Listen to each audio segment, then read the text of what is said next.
Everybody, Chris Webster here to talk about one of the latest supporters to the Archaeology Podcast Network, The Motley Fool. Now, I've been investing in the stock market through various applications for a few years now, and everybody who's listening to this can benefit from that sort of investment for the long-term financial planning. And also, I know the hosts of these podcasts can benefit because as archaeologists, like none of us get retirement.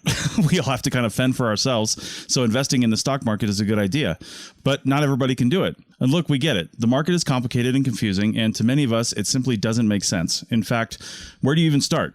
Take all of the guesswork out of it with the Motley Fool Stock Advisor. The Motley Fool has been around for over 25 years and has been spot on in recommending some of the world's most important companies before they hit the big time. I'm talking about Amazon, Tesla, Netflix, Starbucks, all before they exploded in value. With their easy to use and super informative service, Stock Advisor, you could join the ranks before they potentially find the next big thing. After all, their average stock recommendation is up over 400% as of April 10th, 2023. And no need to be intimidated by financial jargon or market complexities. As the name suggests, these guys don't take themselves too seriously. Now, finances, that's a different story. Their friendly and relaxed approach has helped over 700,000 people move closer to financial independence, all while beating the market and having fun. New members can access Stock Advisor for only $89 for their first year, a full $110 off the full list price. Don't sit on the sidelines and think about what could have happened. Visit fool.com/APN to start your investing journey today. That's $110 discount off of $199 per year list price. Membership will renew annually at the then current list price. So again, check the link in the show notes of this episode. You're listening to the Archaeology Podcast Network. You're listening to the Archaeology Show. TAS goes behind the headlines to bring you the real stories about archaeology and the history around us. Welcome to the podcast. Hello and welcome to the Archaeology Show, episode 275. On today's show, we talk about a sarcophagus turned beach bar, the altar stone at Stonehenge, and the ever controversial Homo Naledi. Let's dig a little deeper and look under your feet. It could be an old Roman artifact.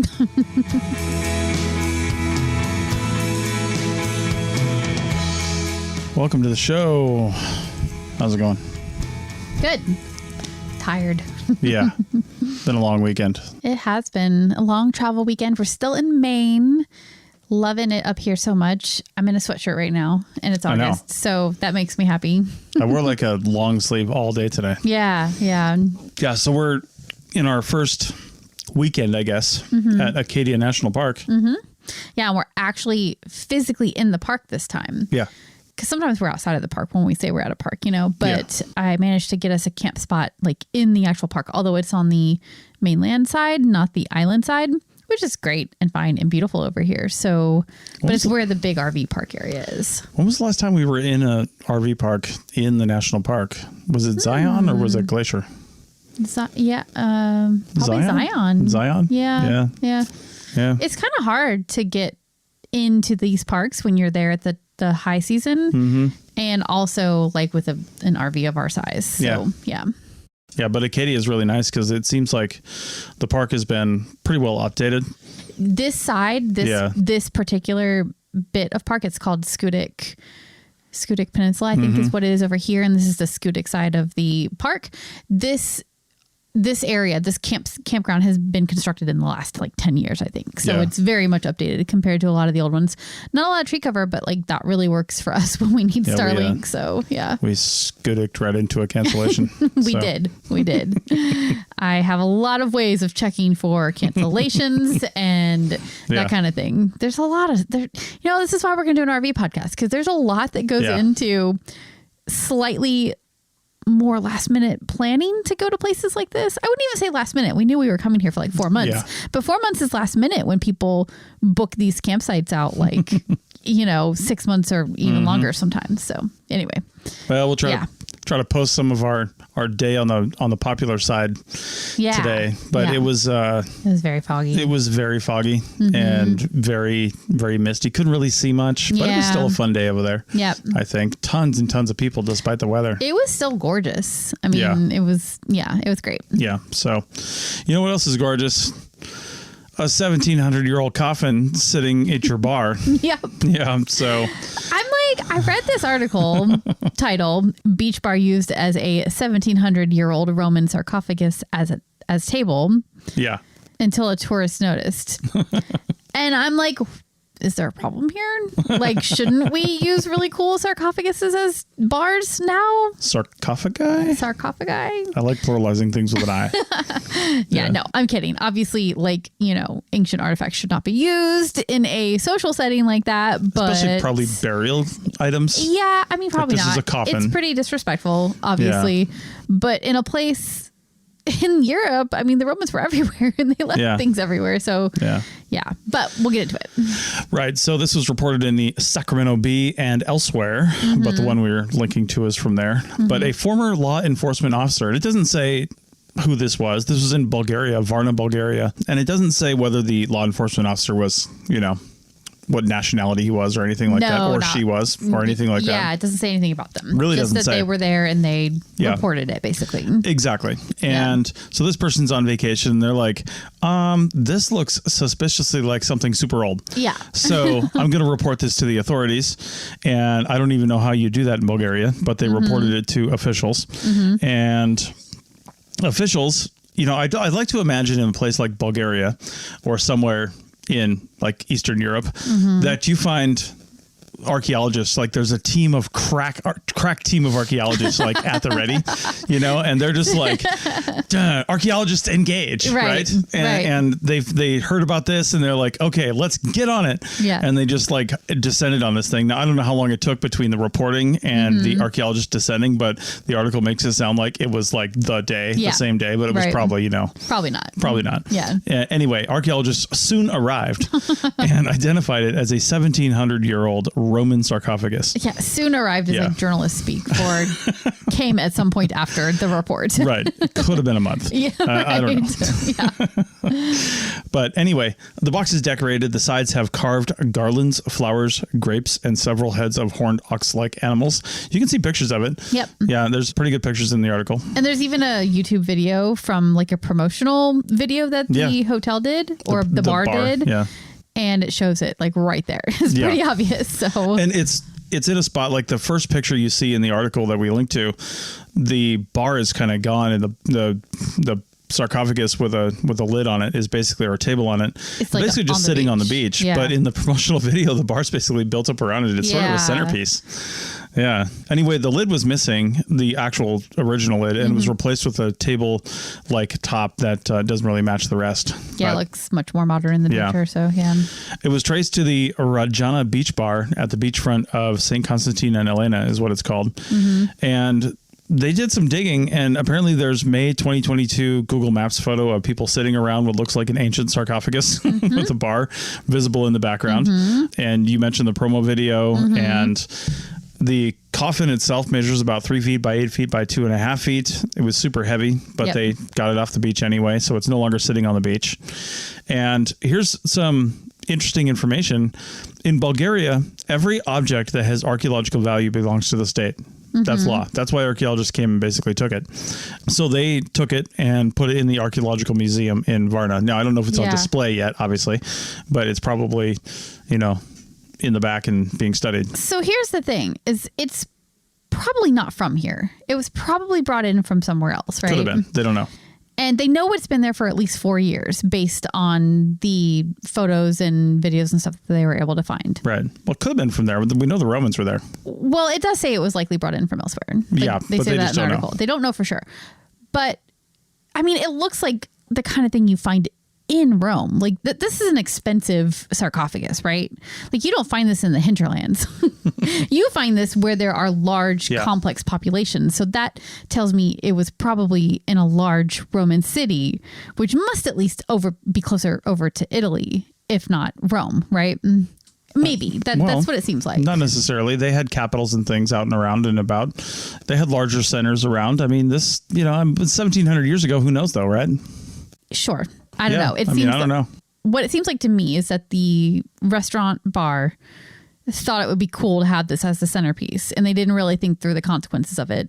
Yeah. They got it from somewhere because they're not talking. They're not saying where it came from, how they got it, or anything like that. At least not publicly. They probably are to the authorities, but not publicly. So it seems like they got it from elsewhere and brought it in as a showpiece, a focal point, a talking point, whatever. That's what it seems like. Yeah. Yeah. But that was a bad choice. That's basically like, it's effectively grave robbing. Well, they didn't take it from the grave, but somebody else did, and that's where it ended up. Yeah. So, yeah. It's entirely likely, too, they could have just bought it on the black market in Bulgaria. They could have had an antiquities dealer. Yep. They didn't know what they were getting. They were like, somebody sold it to them as a table. I don't know. I kind of feel like you kind of know what you're getting. Maybe. It doesn't look like it doesn't look like somebody carved it as a replica of a sarcophagus. It's too old, and it just... Well, no, but it is just that way. It is just stone too, right? And stone is stone, right? So stone, if I carve stone tomorrow and I make it look antique-y, this is kind of one of the things that drew me to this article is people that live in these areas, like this area of Bulgaria is on the Black Sea. It borders Greece, North Macedonia, Romania, Serbia, and Turkey. These people that live in this area, they just grow up with old crap around all over the place, right? And ancient temples and old buildings. And, you drop your shovel in your backyard and you find 1,000-year-old Roman artifact, right? Or something crazy. And they just kind of get desensitized to it. And not only them, but the people sitting around these tables, they're just like tourists and even locals, and they're seeing all these things. And, it took somebody 4 years to notice and say something and say, oh, I don't think this belongs here. I don't know. I feel like you're just giving them a little too much credit. I don't know. No, I think the bar knew what they were doing. Yeah. I feel like the bar knew what they were doing. Yeah, for sure. Yeah. But I also think that they knew they could probably get away with it because people sitting around are just like, not going to notice. Right. And most people aren't going to notice. Yeah. Yeah. But I also thought, while they probably knew what they were doing and they're like, oh, this is old, they probably thought nobody was really going to care. Yeah, probably. Probably. So, well, they might not have been thinking about the fact that Bulgaria considers every object that has archaeological value a possession of the state, right? They probably figured, well, this didn't come from Bulgaria. It came from somewhere else. So it doesn't belong to the state. It came from somewhere else, but it entered Bulgaria. So therefore it became Bulgarian property. Yeah. Apparently. So, yeah. All right. Well, shady for sure. Yeah, definitely. Yeah. All right. Well, let's talk about something else that came from somewhere else. The altar stone. Yeah. Back in a minute.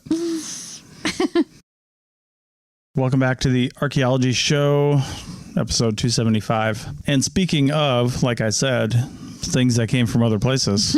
Let's go. Centerpieces that came from other places, maybe. Pretty much. Yeah. Although maybe. Let's find out. Yeah.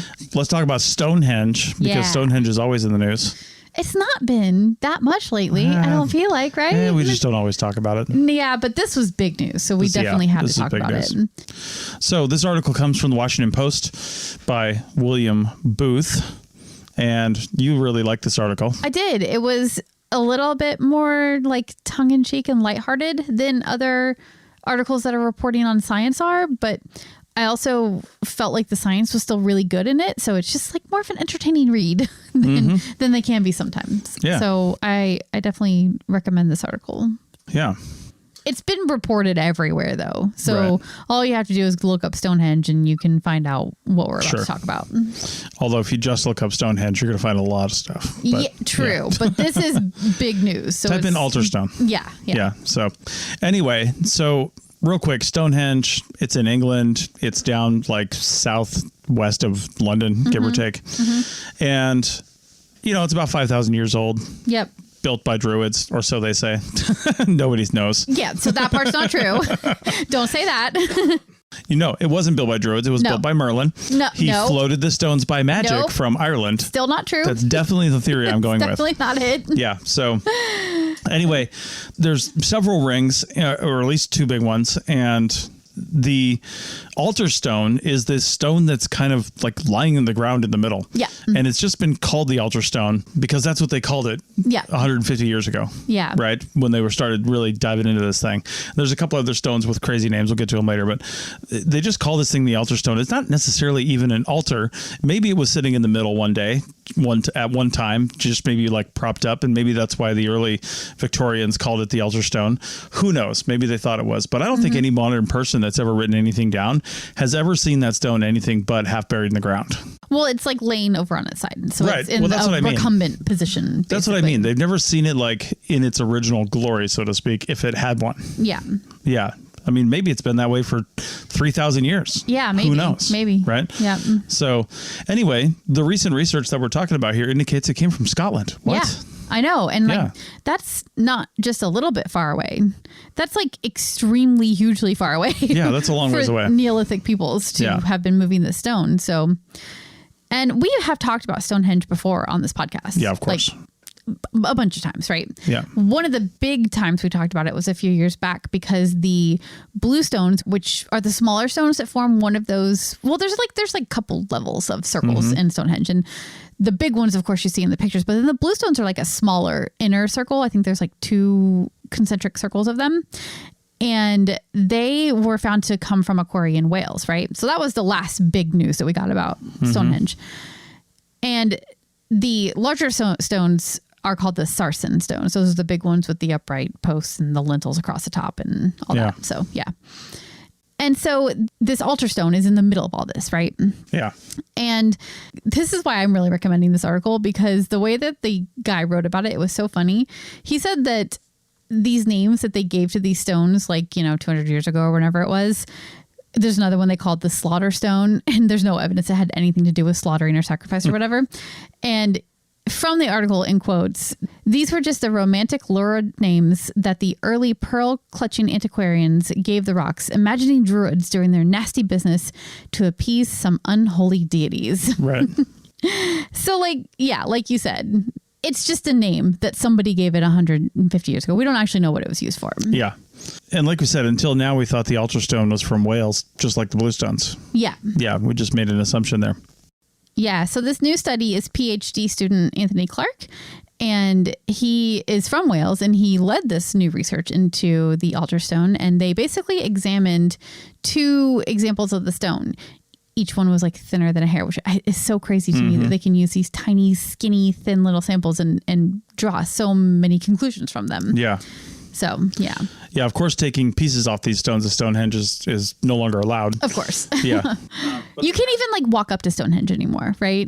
Well, not like regular people. No. I'm sure researchers can. Well, but, sure. But if you go to visit, you're going to be on like this walkway that's like all the way around the outside of it. You can see it on the aerial if you look it up. It's very much a protected place these days. Yeah, but they do have samples that were taken before these protections were put in place, of course. And one of them is from 1840 and the other is from 1920. Now, I kind of immediately had some red flags about those samples. Yeah. Like, how do we know exactly where those samples came from? They must have very good provenience on it, right? Like, but they know for sure. What kind of provenience comes from 1840 that's really good? Well, the one from 1840 is the one that feels a little bit more suspect to me because it's from like a personal collection of somebody that was donated, blah, blah. Even then. Because back in the day, they used to just like walk up and knock off chunks of stone, right? But the one from 1920 is actually pretty good because that one was uncovered during excavations around the altar stone, and they matched it up to where it like fell off of the altar stone. So they know for sure that that piece came from it, and it was buried in the ground until 1920. And then it's been in a scientific setting, a catalog setting since then. So that one's really good. British science in 1920 was not super great. They were talking about Piltdown Man. They were getting ready to like... They could catalog some artifacts in the 1920s, okay? Yeah, and then put them all together and make a monkey man. That's what the British were doing. No. No, that one seemed pretty good to me, so... And then I don't know if I can't remember if this was in the article when I read it, but I'm just reading like your notes. You said samples were sent to a cutting edge laboratory. Cutting edge. They did call it a cutting edge laboratory in the article. Yeah. They're literally cutting edges over there, where they analyzed mineral components, in particular apatite, which is not the desire to eat stone, but it's a type of stone. Right. Rutile and zircon. So these decay at a known rate and can be used as a geological clock. Yeah. Yeah. And once they had the mineral composition and the age of those minerals in the sample, they were able to determine with 95% certainty that the altar stone is old red sandstone from the Orcadian Basin in northeast Scotland, like way northeast Scotland, like in between the far northern tip, like up towards where the Shetland Islands are, like way up there, and Inverness, I think. So, yeah. So of course they're wondering, like, why, and then of course how. Yeah, those are always the questions. Like, great, we know that this altar stone came from Scotland, but it still doesn't answer any of the questions. And I don't see how we could ever answer the why or the how. Not really. No, it's like not going to be possible. Yeah. Well, I mean, those are the biggest questions, right? Because Stonehenge was, I mean, clearly built. It was built over a long period of time because it wasn't built over just like a summer, right? No. Or even a generation necessarily. Thousands of years. Yeah, there was lots of pieces put onto it. Yeah. And so by many cultures, presumably, right? Not just one culture leading itself in from one generation to the next. Yep. And people saw a lot of purpose and a lot of, I don't know, intention here, right? Yeah. So there was a lot of things going on at this place throughout thousands of years. And it just makes you wonder if either people knew they couldn't move it, so they wanted to make their contribution on it, or maybe at some point in time it was seen as such an important place and such a, through time, such a significant place that people would come together there, and they'd say, I want to bring my contribution here, even though it's going to cause us massive amounts of hardship. We're going to bring this piece here and make our contribution. And this is going to solidify our political relationship, something like that. Still like, why this spot? Why? Well, because it already existed. I mean, the first time. Yeah, I guess the first time it was like, why not? Let's build something here. Yeah. And then after that, it was like. They just kept returning to the same place. Yeah, it's like returning because it's there. Yeah. It became a landmark, essentially, that was easy to send people to. It grew this lore. Yeah. Everybody this was a relatively small place, England was, right? Relatively small island compared to all of Europe. So probably everybody for thousands of years on this island of England knew about this thing. Yeah. Right. And the other question you can never answer too is part of the why question is like, who contributed sandstone from Scotland to Stonehenge? Was it somebody who lived in the area of Stonehenge and they were sent on a quest to find some special stone? Like and the perfect rock. Yeah. And that's what they found and they came back with it. Or was it a group of people who were from that part of Scotland who had some kind of affiliation or tie to the people in southern England, and that they contributed. Yeah. Like there's so many different reasons why it could have happened. So it's really interesting. And then my other favorite thing too is the theories on how they did it, because that's where like people kind of go off the rails with the how theories, right? Yeah. Like I read in like one part of it was like they wrapped it in willow baskets and rolled it. Like that's a lot. Yeah. And that wasn't just for this stone. This is for any of the big stones that they were moving from wherever. Like that's a lot, but dragging it by people and oxen, sure, maybe they might have done that. Rolling it on logs, that one seems to make the most sense to me because you can roll the logs with it, on top of them. Yeah. And pushed on sleds. And then of course there's the marine transport idea, which we were discussing that, and it seems like it would be both the easiest and the hardest way to do it. So who even knows like how these people did it? Right. Well, we'll be talking about Stonehenge probably a little bit on our pop culture discussion in a few episodes. Oh, we will. Yeah. Yes. Yeah. Because Apple TV has rebooted. If you don't have Apple TV, find a way to watch this. But Apple TV has rebooted the old movie? 1970s, I think, maybe 80s. Yeah. Time Bandits movie. Yeah. Into a TV series. Yeah. Starring, what's her name? Why can't I remember her name? Phoebe from Friends. Lisa Kudrow. Lisa Kudrow. Jeez. Yes. And she's fantastic in it. Yeah. But also, like, she's great, but like personal favorites of mine, Jermaine Clement from Flight of the Conchords and Taika Waititi from everything. Right. He's amazing. I love everything he does. Yeah, so, they have actually kind of smaller parts in it. They do. Yeah. But they produced and wrote it. Yeah. Yeah, so it's all their genius behind it. I like love it so much, and we're definitely going to do a pop culture review of it. So, because just real quick, so you can go watch it. They got some of the history that we've kind of looked that we just kind of already knew, and then some of the stuff we've kind of verified. Yeah. Shockingly accurate. They did. Spoiler alert. They go to Woodhenge. They don't even talk about Stonehenge in the first episode. No. Well, maybe they did. But they definitely started with Woodhenge. Which is a and real like, thing. who even knows what Woodhenge is except for archaeologists? It just like warmed my nerdy heart when that happened. And I was like, I am in. This is my show. Right. I love it. Right.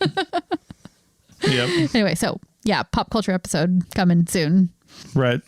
So one thing you don't do is you don't tell a bunch of archaeologists something that isn't true and you've done your research. Make sure you've done your research and make sure you've published and make sure you've done all your things and you've crossed all your T's. Talk to other archaeologists before you publish. You've dotted all your I's. Yeah. Unlike the people at Rising Star Cave. We'll be back in a minute. Welcome back to the Archaeology Show, episode 275.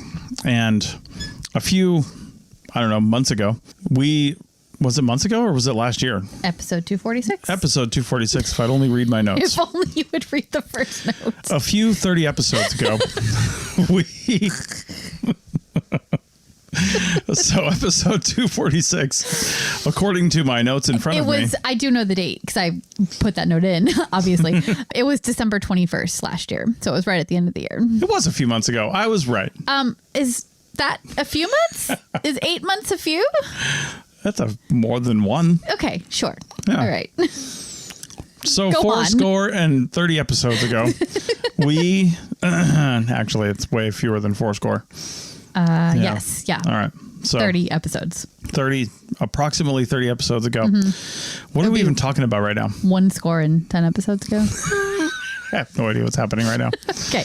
So I'm going to probably cut some of this out because it's ridiculous. No, it's awesome. All of it. This is good podcasting content right here. So last year, like you've been trying to say for 5 minutes, we covered the unknown Cave of Bones documentary. And we were actually a little bit late on that coverage. I think it came out a couple months before. So it's probably been out for, almost a year at this point, right? Mm-hmm. And the guy who did the documentary, Lee Berger, it's a real slick, Netflix documentary. It's really well presented, had all these beautiful graphics. It was wonderful. And it was all based on research that hadn't been peer reviewed yet. And now we've talked about the peer review process and how there's a lot to be criticized there for sure. But the peers have revolted over Lee Berger's. Yeah, they have reviewed and they are not happy with Lee Berger's conclusions, or not conclusions even. I think his just research. The result of his research. I mean, the data doesn't lie. The data is there. It's just that the conclusions that he's drawing from that data, other people are not agreeing with. And so this is just another article of people who are not agreeing with him. So, yeah. People are notoriously, especially if it's not your research, people are notoriously skeptical. I would say not only skeptical, but cautious to upend all of scientific know-how and reasoning. Yeah. And I don't archaeological theory. Yeah. I don't need to quote Carl Sagan here, but you guys know what I'm about to say. Extraordinary claims require extraordinary evidence. Yeah. So to recap let's go back and see what we're talking about. Homo Naledi was a human ancestor, first found in the Rising Star Cave system in South Africa in 2013. Now, if you remember, this was the one where they had to basically recruit a bunch of really tiny archaeologists, basically, paleoanthropologists, a lot of which ended up just being women because they're just physically smaller. Yeah. So all these just fantastic paleoanthropologists shimmied their way into this tiny ass little cave system. Lee Berger himself lost a crap ton of weight just so he could go down there one time because he wasn't like a tiny guy. He did it in the show, so he did it a little bit for a show stunt. Well, he also really wanted to go in there, but they happened to be filming. Yeah. So, yeah. Happened to be? Okay. I mean, come on. Let's call it what it is. Yeah, it was a bit of a stunt for the show, but that's fine. Right. I'm not mad at that stunt. It's fine. Okay. Yeah. So anyway, they went down there and they found these remains. Yeah. Right? These remains that looked like they had been buried. Yeah. And they were a new species and it was very exciting. It's beautiful context, they have pre-human remains are not often complete, right? But they have a lot of skeletons that are somewhat complete. Yeah. These remains are just fabulous. That's what caves do for you, right? They just preserve things so well. So they've been excavating there for, 10 plus years. And last summer, Lee Berger and his associates, they released a series of what's called preprints. And those were announcing that they had found evidence of human burial amongst the Homo Naledi remains in this cave. Now, that might not sound crazy because we're talking about buried remains, right? Yeah. But this was extremely controversial, not only because it pushes back the earliest evidence of burial by 130,000 years, which is a huge amount of time. Yeah. But it was also carried out by a non-human species, Yeah. which we've never seen that before in any other site or any other human ancestor. Right. So those are gigantic claims. It says so much about a species to say that they had the structure, the social structure around death to basically perform a burial for their loved ones. That says so much about the development of the brain. It's huge claims that you need to have big evidence to back up. Yeah. And the burials that they were talking about date to about 236,000 to 335,000 years ago, which, like you said, is shockingly old. Yeah, so old. Yeah. So the immediate response that was published by experts saying that the evidence was incomplete and inadequate and should not be viewed as finalized scholarship. They just think there's more work that needs to be done. Yeah, more analysis, more work. Yeah. It was kind of a quick, like, knee-jerk clapback that happened almost right away, which I think is what got us on the bandwagon, because we saw the response to the documentary and we're like, oh, wait a minute, this documentary is maybe not so on the up and up. And then, so it's kind of been a rolling like criticism since that happened. Yeah.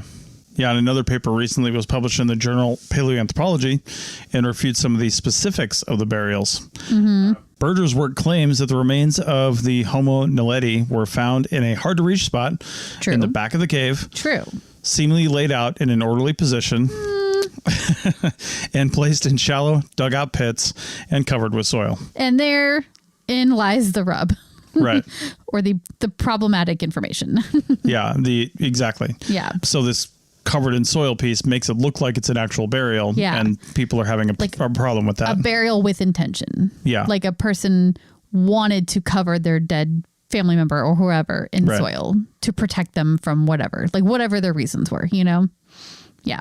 So in this new study that was published in the journal Paleoanthropology, the researchers basically carried out a reanalysis of the geochemical and sedimentological data that was presented in Berger's work.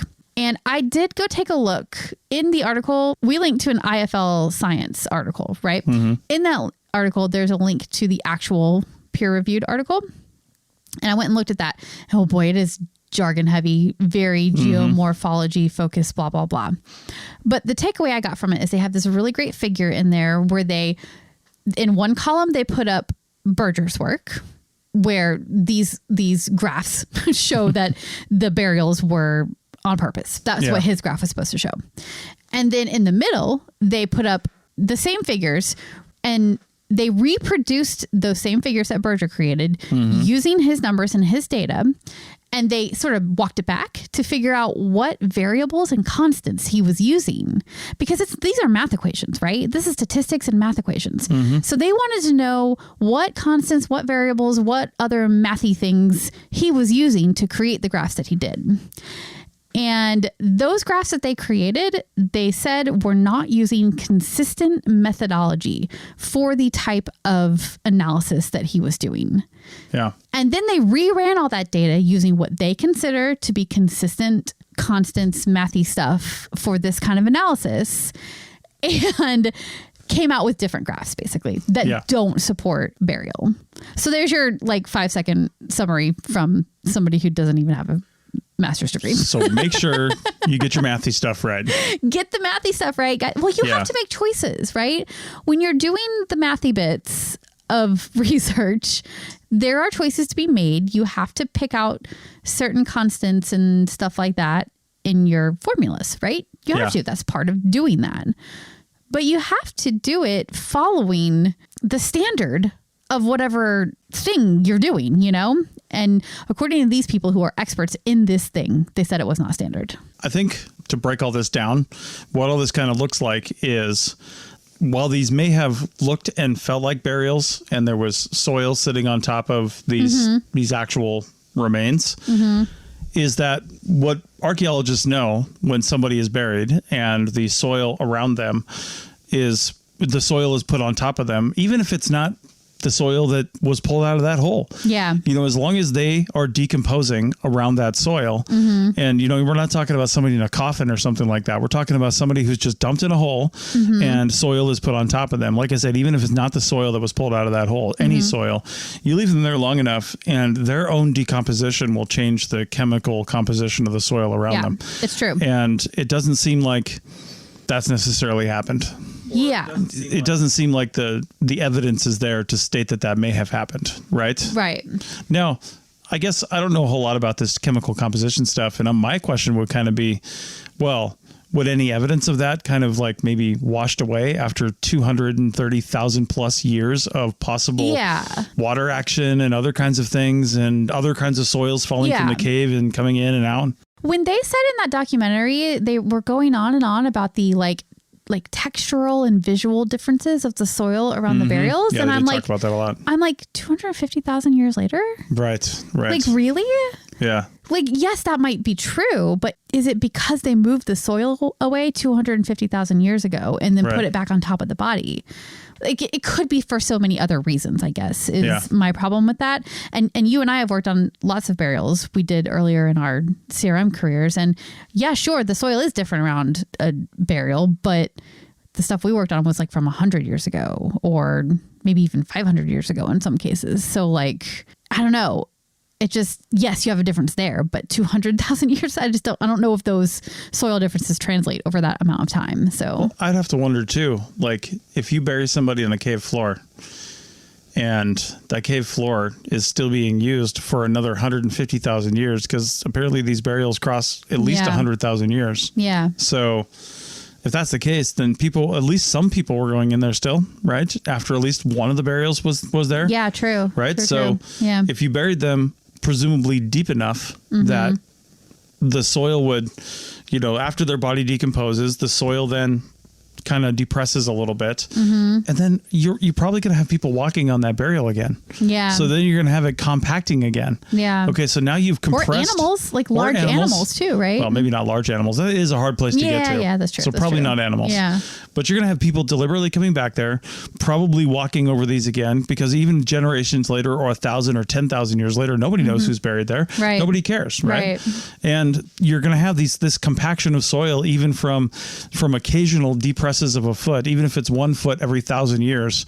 When you talk about 100,000 years, that's a lot of feet, that's and true. You talk about 300,000 years, that's a lot of feet. Yeah. And even if it's no feet or just a few feet over 100,000 years and then no feet for 200,000 years, that soil just on its own is going to be compacted and it's going to recompact itself just like the other stuff around it. Now, maybe not as compacted as the original soil around it. So maybe they could tell that a little bit, from that, this definitely was dug up.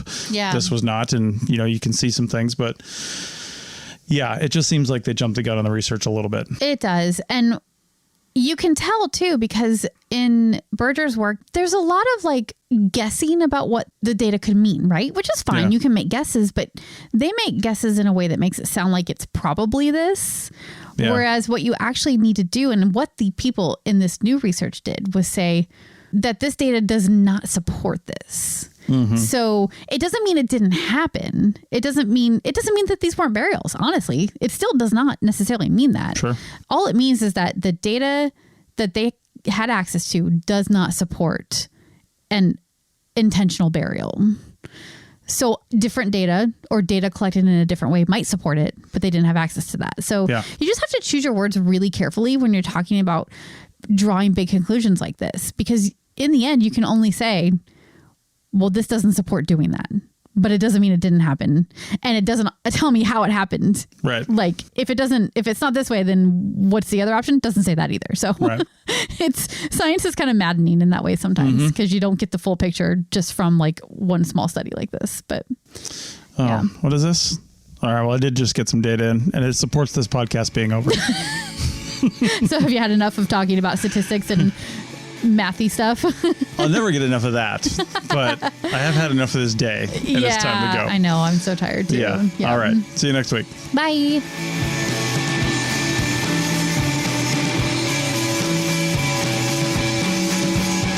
Thanks for listening to The Archaeology Show. Feel free to comment and view the show notes on the website at www.archpodnet.com. Find us on Facebook, Instagram, and Twitter at ArchPodNet. Music for this show is called I Wish You Would Look from the band Sea Hero. Again, thanks for listening and have an awesome day.